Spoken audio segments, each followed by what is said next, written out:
Until now, we expect rains to come. But let's get updates for the latest on Typhoon Karina and Habagat. We are now going to talk to Pag-asa weather forecaster, Glyza. Good morning po. Isang maulang umaga po sa inyo, Mr. Angelo at Miss Angela. And for the weather update, ang bagyong Karina ay huling namataan po natin 290 km northeast ng Itbayat, Batanes. At taglay po nito ang lakas na hangin na 155 km per hour, malapit po sa gitna at pagbugso na aabot hanggang 190 km per hour. Inaasahang kikilos ito pahilagang kanluran sa bilis na 25 km per hour. Inaasahang makakalabas ito ng Philippine Area of Responsibility late Wednesday, early morning ng Thursday.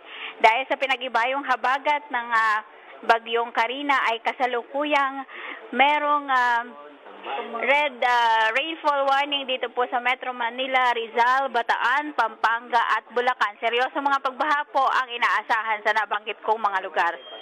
Orange warning naman po sa Cavite at Zambales at yellow warning naman po sa Laguna, Batangas, Tarlac, Quezon.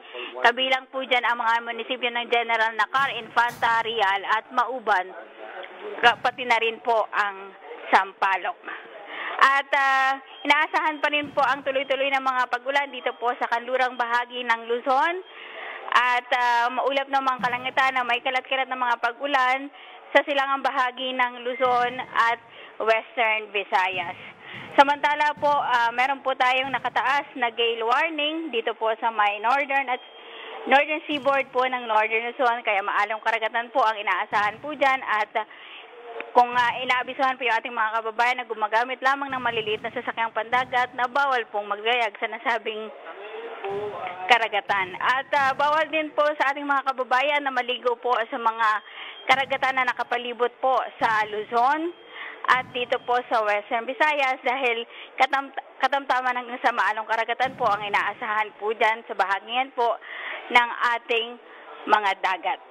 Yan po ang latest mula dito sa Weather Forecasting Center ng Pag-asa. Ito si Glyza Escolar, nag-uulat. Glyza, I'd like to ask lang, no, although yesterday nakausap namin ang Pag-asa, it was expected naman na tuloy-tuloy ang ulan.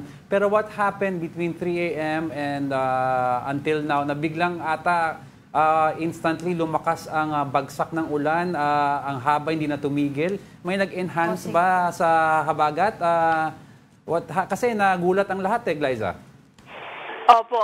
Ang talagang situation po during the southwest monsoon season ay pag meron pong pag lumakas po ang bagyo ay nagiging mas enhanced po ang habagat po natin at dumaan po ito sa tinatawag po nating Manila-Okinawa line.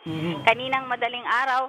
So yung area na po yun, pag dumaan po ang bagyo doon ay ayon po sa mga pag-aaral ay maari pong mas enhanced pa o mas malakas po ang habagat na idulot po sa kanlurang bahagi ng Luzon. Pero eventually po ang magiging pattern po sa susunod na mga araw ay magiging maulan pa rin po.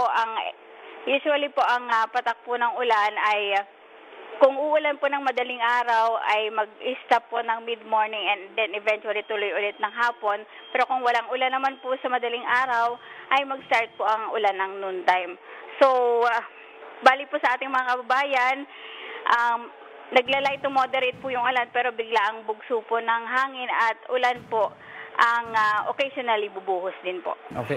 Glyza, lastly lang, yung nangyari kaninang 3 a.m., do we expect that to happen until lumabas yung bagyo na ito sa Philippine Area of Responsibility natin? Yung ganong kalalakas po, kanina po, Sir Angelo, ay hindi na po natin ina-expect. Pero, hindi natin minimize yung magiging ulan sa mga susunod na araw. Pero, that amount, hindi na po siya comparably ay heavy downpour para hindi na halos kasing lakas po ng kaninang umaga. Okay. Alright, that was weather forecaster Glyza Escolar. Thank you so much.